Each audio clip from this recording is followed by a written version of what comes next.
Welcome back, Silver Punks. Now today in episode 2 of our series we're going to look into the very heart of silver pouring.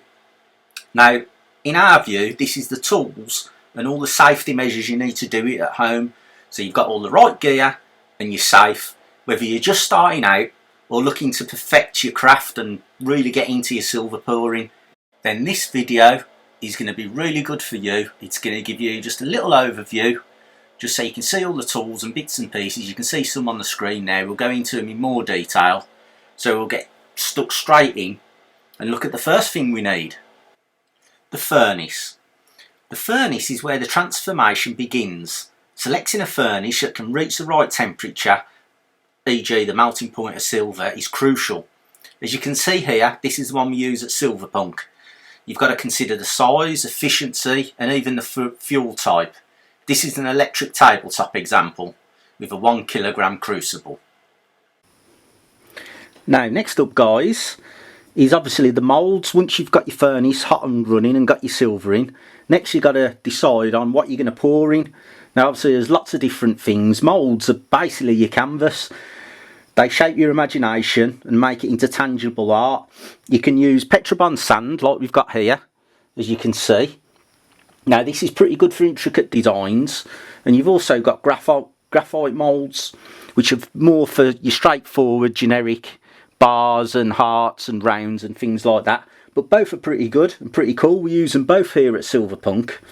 And as you can see, here's a little piece that we did in a flask with the Petrobond, and it comes out pretty well. As you can see, it's quite good detail.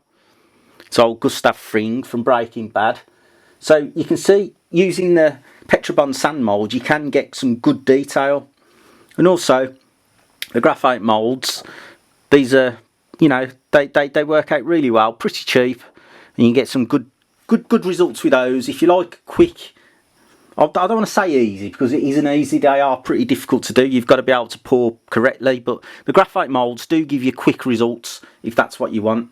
So well worth looking at the graphite as well as the old Petrobond sand. Now next up, if you are going to go down the Petrobond sand route, which we love to do here at Silverpunk, you will need to look at how you're going to make the impressions, or what you're going to actually use in the flasks for your casting. Now what we do, we like to create 3D printed items, and the judge is in basically control of these.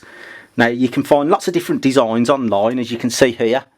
Here's a little selection that we do. You can get ones that are like stock designs, which you can download, and obviously you can also do designs yourself. I mean, if you want to be truly original, then I think 3D printed items to do your impressions and your mould with are the way to go.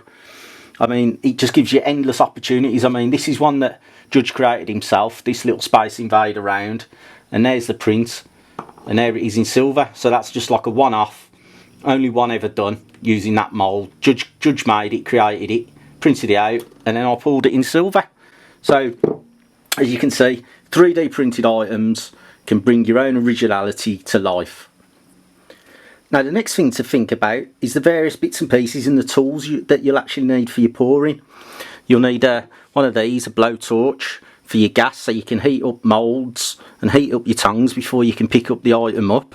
You've got your whip here and your crucible, which you can use to actually melt down your metal. If you just want to do a little bit, like say 20 or 30 grams, an ounce or under, then you can do it in one of those with a bit of map gas, that's fine. And then obviously you pour it into your mould. You got your graphite stick here for stirring up and getting out a bit of impurities off the top. These are always useful.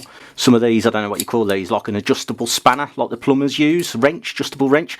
I use these for picking the silver up once it's still hot and using it in for the quench. They're very good. Now you got these are your tongues, which you often see me warming up with a map gas. So I warm those up and then I pick up the crucible and then bosh, away you go, as you've seen in the silver pouring videos I've already done. So tongues very important. Now I've just got some tin snips here. These are for after you've done your silver pouring and you've quenched it and cooled it down. They're more for your finishing. Now there's lots of other tools that you'll need. I'm not going to get them all out here, but you need various finishing tools. You can have like a Dremel, like a rotary tool what spins round, so you can do sanding, cutting discs on it, all different bits and pieces like that. Tin snips, as I said, for cutting off little bits of silver, any flashing. Also various sandpaper and items for the finishing, like liver of sulphur and cleaning polish, bits and pieces like that.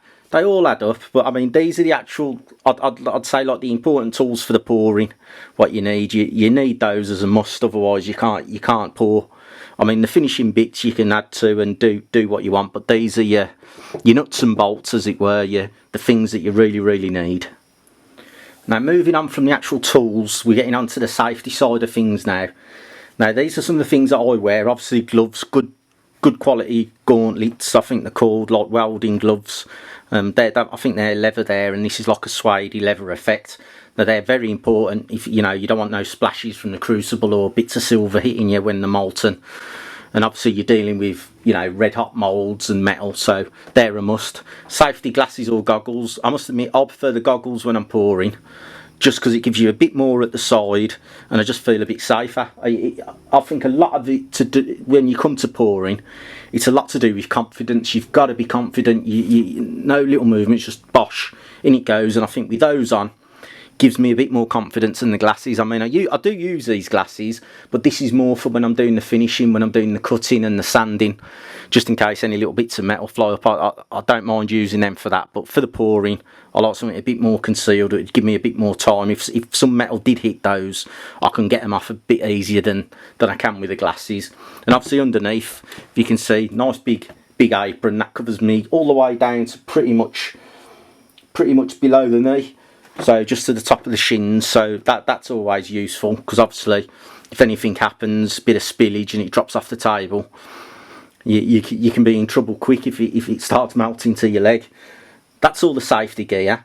Now, it isn't always glamorous, but in our view at Silverpunk, it's absolutely essential. Proper gloves protect against the heat, goggles shield your eyes, and wearing non-flammable clothing is a must also.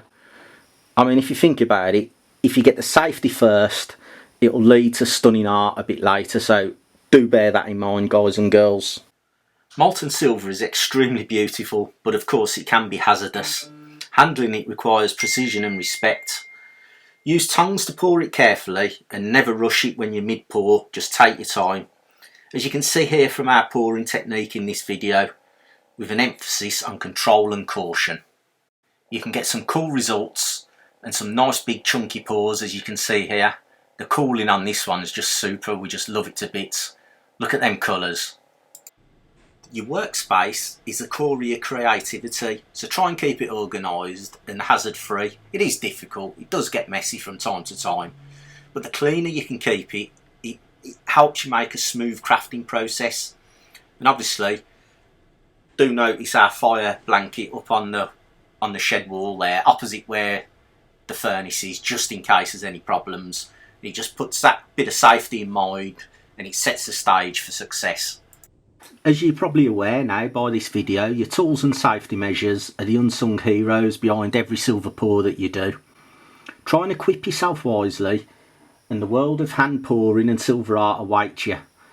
Join us next time for episode 3, where I'll be talking you through how I set up my workspace and the way I did it, just how it helps me pour, and give you some hints and tips.